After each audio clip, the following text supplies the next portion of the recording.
public demand લાયા વંશ gain વંશ મોર કિસ્મત ને સાથ દિયા તો આએગા હમારા દોર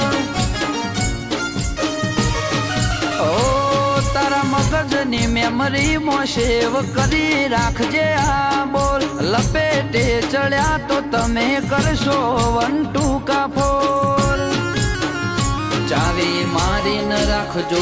છે ને ચાળા તમારા ગઢની કોકરી નહીં હલે કરશો ના દમ પસાડા ચાવી મારીને રાખજો છે ને ચાળા તમારા ગઢની કોકરી નહીં હલે કરશો ના દમ પસાડા